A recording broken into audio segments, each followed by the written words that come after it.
আজি মই বনাব ওলাইছোঁ দুপৰীয়াৰ ভাত। এয়া দুপৰীয়াৰ ভাতৰ কাৰণে মাছ, ৰৌ মাছ আনিছে আৰু ঘৰৰ আলু বিলাহীৰে মাছ বনাম। এইফালে মই কেৰাহীখনো পাতি দিছোঁ, তেলো দিলোঁ আৰু এতিয়া মাছখিনি আগতে ভাজি লওঁ। ভাজি লৈ আকৌ কেনেকৈ কি কৰোঁ আপোনালোকক দেখুৱাই আছোঁ। নমস্কাৰ, অসমীয়া বোৱাৰী মামনি ইউটিউব চেনেলটোলৈ আপোনালোক সকলোকে স্বাগতম জনাইছোঁ। আশা কৰিছোঁ আপোনালোক সকলো ভাল। এইফালে আকৌ মোৰ মাছ ভাজি থাকোঁতে বাবু আহি পালে। তাৰমানে আজি পৰীক্ষা শেষ হ'ল আজিৰ পৰা, আৰু তাৰ যাওঁতে একো খাই যোৱা নাই, অকল বিস্কুট চাহ খাই গৈছিল। সেইকাৰণে তাক অকণমান চিৰা আৰু আমুল ক্ৰীম দিছোঁ, লগতে অকণমান গুৰ মিঠাই দিছোঁ। সেই খাব দিলোঁ, কাৰণ ভাত হোৱাটো দেৰি আছে। তাক সেইখিনি দি ল'লোঁ। আৰু এইফালে মই মাছখিনি ভাজি হৈ গ'ল। আৰু প্ৰথমতে মই আলুখিনি পিঁয়াজ দি আলুখিনি অকণমান ভাজি ল'ম। আলুখিনি আধা সিজাৰ পিছতে বিলাহীখিনি দিম, কাৰণ ঘৰৰে বিলাহী যে অলপ টেঙাও আছে। সেইকাৰণে আলুখিনি আগতে অলপ ভালকৈ ভাজি ল'ম। আৰু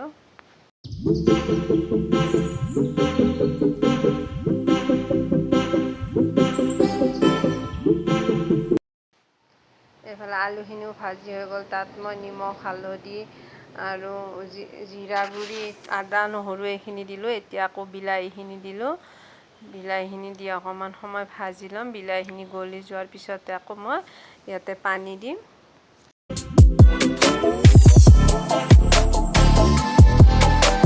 এইফালে মই ঢাকনি মাৰি এইখিনি সিজিব দিলোঁ। তাৰপিছত আকৌ এখন কেৰাহী পাতি দিলোঁ। এতিয়া আকৌ দাইলখিনি তেল মাৰি দিব লাগিব। আৰু দাইল মই সাধাৰণভাৱে তেল মাৰিম, শুকান জলকীয়া, পাঁচফোৰণ আৰু অকণমান পিঁয়াজ দি আগত দালিখিনি তেল মাৰি লওঁ। এতিয়া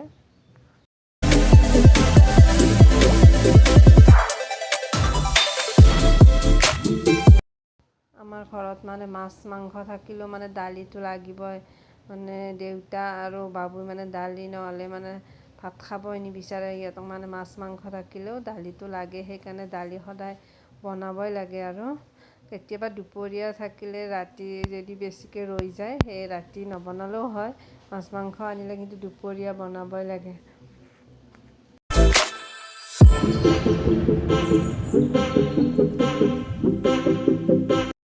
এইফালে দালিখিনিও তেল মাৰি হৈ গ'ল, আৰু আলু আৰু বিলাহীখিনিও সিজিলে। মই তাত পানী দিলোঁ, কিন্তু দেখুওৱা নহ'ল। আৰু এইফালে দুপিচ মাছ থৈ দিছিলোঁ। এইখিনি মানে লাওৰ পাতত দি খাম। আজি আমি ফাৰ্ষ্ট টাইম খাম। এনে বইল খাই পাইছোঁ, কিন্তু এনেকৈ লাওৰ পাতত দি খাই পোৱা নাই। সেয়ে আজি বোলো লাওৰ পাতত দি খাম। সেই ইয়াতে সৰিয়হ আৰু আদা নহৰু প্ৰথমতে অকণমান খুন্দনাত খুন্দি ল'লে, তাৰপিছত আকৌ মিক্সিত দিলে। কাৰণ মিক্সিটোত কিবা বেয়াই হৈছে নে কি, ভালকৈ মানে মিহি নহয় বস্তুবোৰ, মানে আদা নহৰু বিশেষকৈ। সেইকাৰণে অকণমান খুন্দনাত খুন্দি ল'লে। আকৌ এবাৰ ইয়াতে দিলে সৰিয়হখিনিৰ লগত একেলগে। ইফালে আমাৰ আকৌ এইজনীক চাওকচোন, ডালিম খাই একেবাৰে ডাইনিঙতে বহি লৈছে। তাই মানে ডাইনিঙত বহিয়ে খাব। আৰু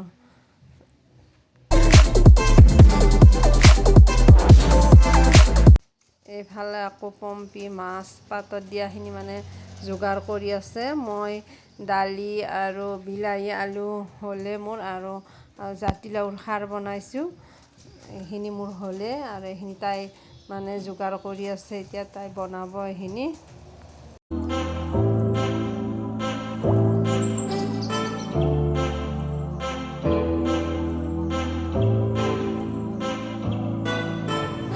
এইফালে আকৌ ইহঁতে আকৌ মাছ চাছ খাই ইমান বেছি ভাল নাপায়, আৰু সেইকাৰণে ইহঁতৰ কাৰণে সৰু আলু বইল হ'ব দিলোঁ।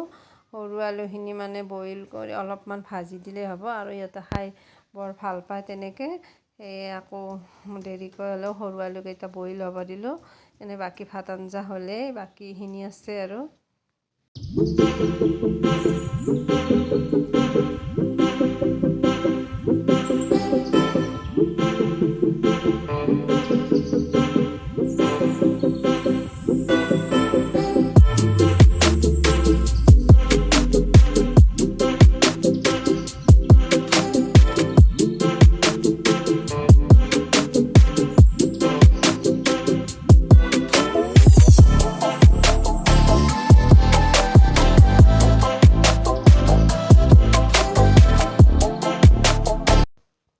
এইফালে মাছ পাতত দিয়াখিনি টাৱাখনত দিলে তাত অকণমান তেল দিলে, তেল দি তাৰমানে পাতটো লাগি নধৰিবৰ কাৰণে অকণমান তেল দি এইখিনি বহাই দিলে। এতিয়া আকৌ ঢাকনি মাৰি দিব।